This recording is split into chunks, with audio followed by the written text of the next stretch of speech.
سلام، من نصیبه تبریزی هستم، ارشد طراحی شهری. موضوع پایان نامه من بررسی ریخ‌شناسی شهری و بررسی انسجام بافت تاریخی هستش. مطالعه موردیم شهر میبود هستش.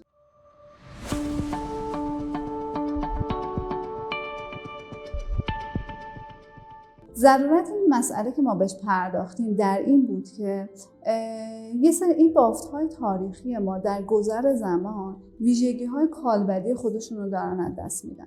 یکی از این دلایل این هستش که تسلط خودرو خیابانکشی‌هایی که در دهه‌های مختلف انجام شده، فرسودگی این بافت‌ها، خالی شدن این بافت‌ها از سکنه‌ای که از گذشته درش مقیم بودن، جابجایی‌های اجتماعی که تو این بافت‌ها اتفاق میفته، تخریب‌های کالبدی، برنامه‌های توسعه‌ای و طرح‌های توسعه‌ای که تو اینجاها اتفاق میفته بدون توجه به اون کانتکست موجود، باعث شده که این بافت‌ها اون کیفیت قدیمی و اون کیفیت ویژگی‌های شهرسازی معماریشون از دست بدن. شهر میبود هم در اصل این ویژگی‌های بسیار زیادی داشته که در گذر زمان این ویژگی‌ها رو کم کم یا از دست داده یا در حال از دست دادنش. مثلا خیابان‌کشی‌هایی که در دهه‌های 40 و دهه 60 انجام شد در اینجا، تخریب باغاتی که در گذر زمان به دلیل عدم دسترسی به آب اتفاق افتاده، یا اینکه اون سکنه‌ای که در میبود زندگی می‌کردن به خصوص در حصار تاریخیش کم کم به دلیل این تخریب و از بین رفتن ویژگی‌ها این فضاها رو ترک میکنن و به مناطق دیگه یا شهرهای دیگه کوچ میکنن. بنابراین ما اومدیم با بررسی متون تخصصی و متون نظری و رویکرد عملی ریخ‌شناسی شهری ویتور اولیویرا بافت میبود رو مورد بررسی قرار دادیم. ما با بررسی مؤلفه‌های کالبدی انسجام اومدیم در میبود 4 تا مؤلفه رو با صحبت متخصصی مورد ارزیابی قرار بدیم.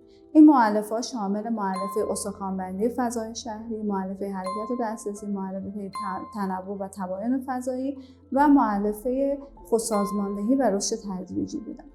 با بررسی این مؤلفه‌ها و بعد با بررسی ریخ‌شناسی شهری میبود نتایج خیلی جالبی رو پیدا کردیم. یکی از این نتایج این بودن که وقت در تکنیک چیدمان فضا یک سری خیابان‌های قدیمی در میبود هنوز اون انسجام رو و ویژگی اینتگریشن رو داشتن و بسیار خیابان‌های منسجمی بودن، در صورتی که در گذر زمان این کاربریاشون از دست داده بودن. همچنین در بررسی ریخ‌شناسی ما دیدیم که میبود با این حال که اون حصار باستانی خیلی بافت کوچیکی هستش، دارای 2 تا بافت بسیار متفاوته، یعنی یه بافت متراکم و بسیار ریزدانه داره و یه بافتای درشتانه هستن که از تراکم کمتری برخوردارن. بعد بررسی کردیم دیدیم که این تنوع بافت یکی از دلایلش این هستش که میبود در یک شیب قرار داره و نحوه دسترسی به آب در اینجاها متفاوت هستش. از طرف دیگه اومدیم دیدیم که روابط انسانی در بافت میبود هم خیلی تاثیرگذاره. یعنی چی؟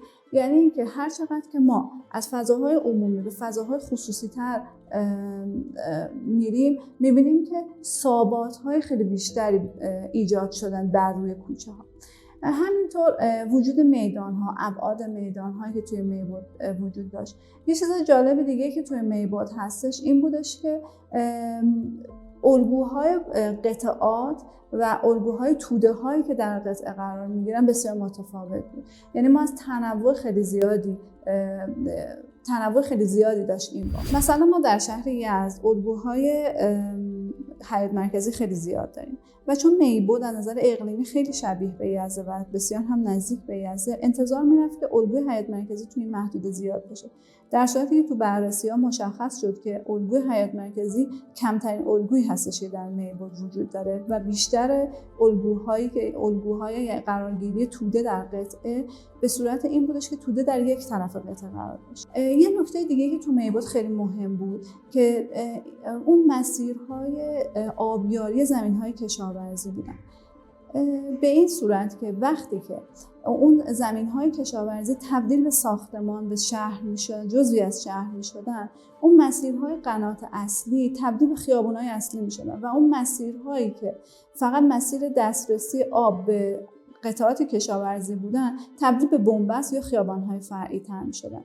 و یه نکته این که تمام اون زمین‌ها وقتی که تبدیل به فضای مسکونی می‌شدن فقط میتونستن از اون مسیر ورودی آبشون در باز کنن به داخل اون قطعه زمین. بنابراین بررسی تاریخی اینها بسیار مهم هستش که ما ببینیم این بافت چجوری به وجود اومده تا در طرح‌های آینده بتونیم با این ذهنیت پیش بریم که دلایل به وجود اومدن چی بوده و چطور میتونیم که این بافت رو توسعه بدیم. بنابراین اگه ما بخوایم برای یک محدوده از شهر یا یک بافت قدیمی یک دستور کار یا حالا چارچوب طراحی شهری یا هر گونه سند طراحی شهری تهیه کنیم، باید اون کانتکست رو خیلی خوب بشناسیم، تاریخچه اون بافت رو بشناسیم، تاریخچه اجتماعی اون بافت رو بشناسیم، اون کاربری هایی که تو اون فضا جواب میده رو خیلی خوب بشناسیم و بعد با توجه به تمام اطلاعاتی که داریم بیایم و یک سری حالا بر اساس همون چیزی که تو پایان‌نامه من بهش اشاره کردم بیایم کدهای مختلفی بدیم. این کدها الزاماً نباید دست افراد محلی رو ببنده برای ایجاد تغییرات در بافت. خیلی ممنون از توجهتون. برای هر گونه همکاری پژوهشی یا کاری با من میتونید از طریق ایمیلم یا از طریق لینکدین در ارتباط باشید.